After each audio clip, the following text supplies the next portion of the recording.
未来を意識しすぎて今を見失っていませんか？私たちが本当に生きているのは過去でも未来でもありません。今という瞬間だけです。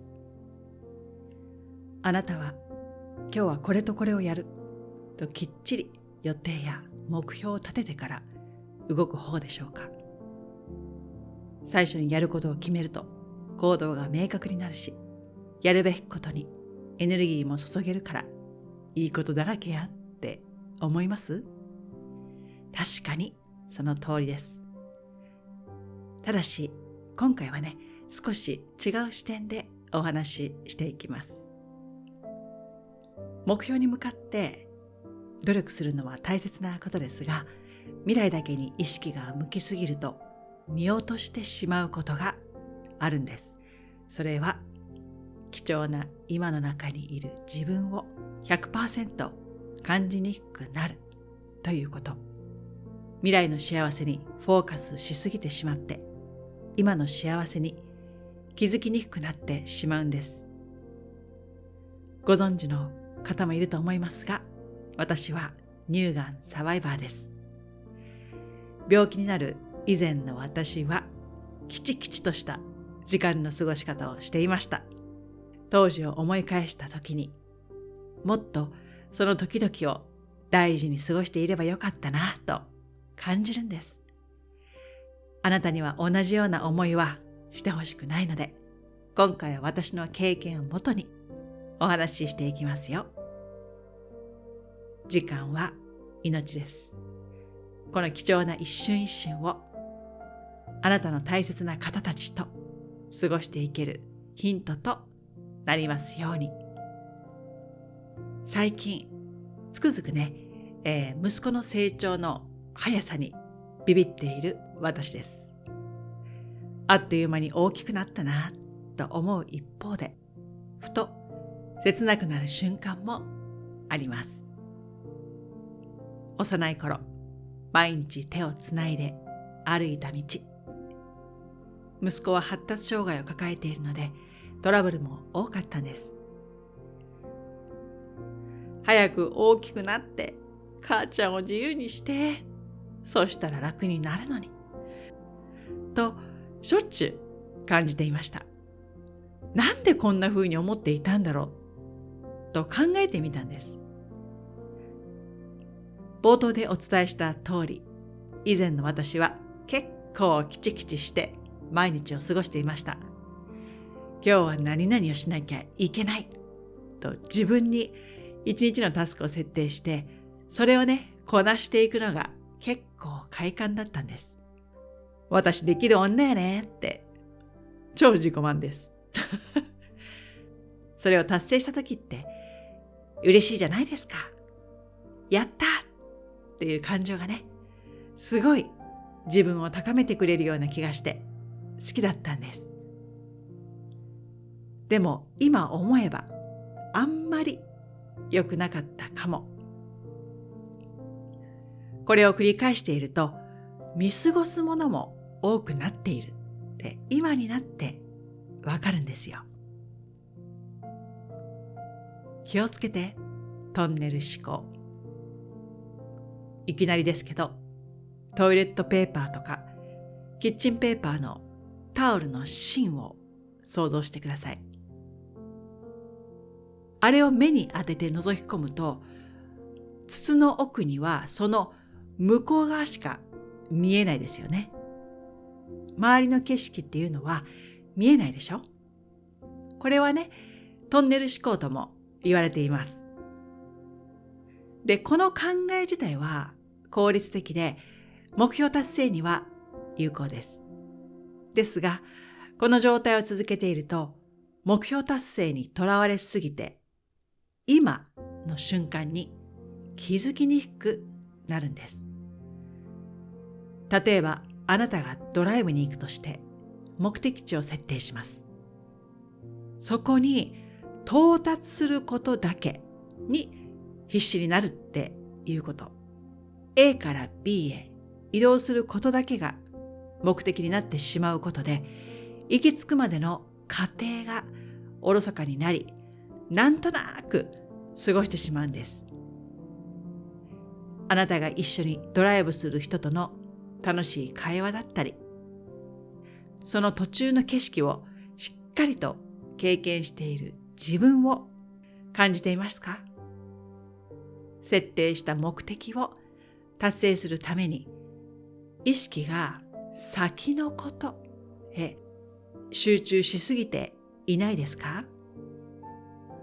こうなると、マインドが今にいない状態。わかります？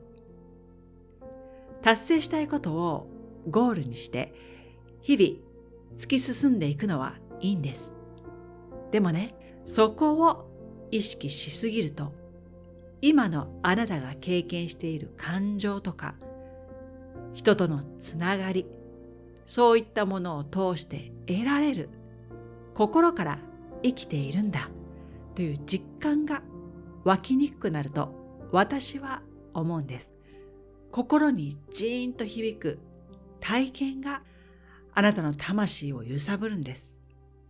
体験したことで自分が何を感じたか、その瞬間どういう思いがしたか、実際の経験を通して感情が生まれていき、それがあなたの内側に刻まれていきます。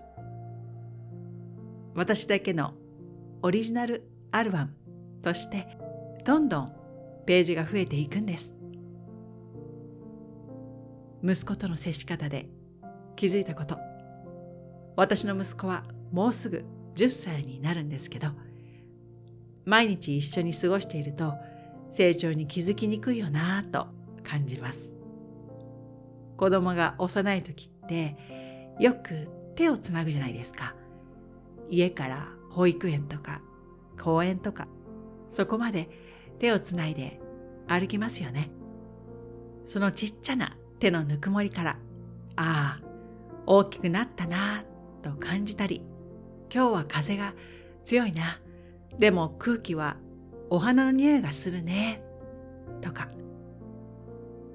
手をつないでいると同じペースで歩くので、一緒に過ごしている空間をより分かち合えるような気がするんです。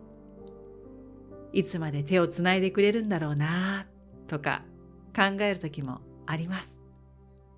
でもね、今手をつないでくれている幸せ、これを感じられればいいんですよ。先のことを考えてちゃ、この瞬間を 100% 味わいにくくなります。自分がやり遂げたいことばかりに集中する時間を過ごしていると、その間に子供はあっという間に大きくなります。あの時もっと遊んであげればよかったな。ねえねえお母さん見てって自分のところへやってきた時、話半分で聞くんじゃなくって、もっと真剣に向き合ってあげたかったなとか悔やんでも、もう遅い日が必ず来ます。今に意識を向けることの大切さ。時間は命です。1秒、1分、1時間、どんどんと削られていっているんです。未来のために動くことも大切ですが、だからこそ今を意識して生きる必要があります。私自身、かつては一日のタスクをこなすことに夢中でした。できる自分に酔いしれるような達成感が気持ちよかったんです。でも、それを繰り返す中で、ふと気づいたんです。自分は未来にしか生きていないと。息子がお母さん見てと話しかけてくれても、後でねと言ってしまうことがよくありました。でも最近は忙しい時に息子が近寄ってきた時、横向きで話すのではなく、きちんと息子の方を向いて、落ち着いて話を聞いてあげるようにしています。たまにできない時もありますけどね。闘病を経験してまた新たな時間を与えてもらったという思いもあります。こんな何気ない時間も永遠ではないと分かっているからこそ。だからあなたにも目標設定や一日のトゥードゥーリストをこなしていくという事柄に縛り付けられない時間の過ごし方をしていただきたいなと思っています。先の未来で後悔しないためにも、あなたが今できることを全集中してやる。これが大切です。今を感じるために効果的なのが瞑想やマインドフルネスです。体を動かしたり、自分の内面に向き合う時間を少しでも取ることで、未来への執着から解放され、今の幸せに気づけるようになるんです。個人的に夢を描くのは自分のエネルギーを高めるためには大事だと思います。私自身も目標や計画を立てつつ、それに縛られすぎない柔軟な姿勢を心がけています。その瞬間瞬間を大切にすることで、心に響く体験を積み重ね、私ならではのオリジナルアルバムを作り続けていきますよ。マインドフルネスにもつながるんですけど、未来のやることリストや自分が先々でね、やりたいこととかそういったものに意識を向けすぎずに、目の前にあるものや人、そしてあなたがいる空間にもっと意識を向けるようにしてみてください。未来を意識しすぎて今を見失っていませんか？私たちが本当に生きているのは過去でも未来でもありません。今という瞬間だけです。未来の目標を大切にしつつ、目の前の人や出来事、そして自分自身の気持ちに意識を向けてみてください。きっと今のこの瞬間がより充実したものになるはずです。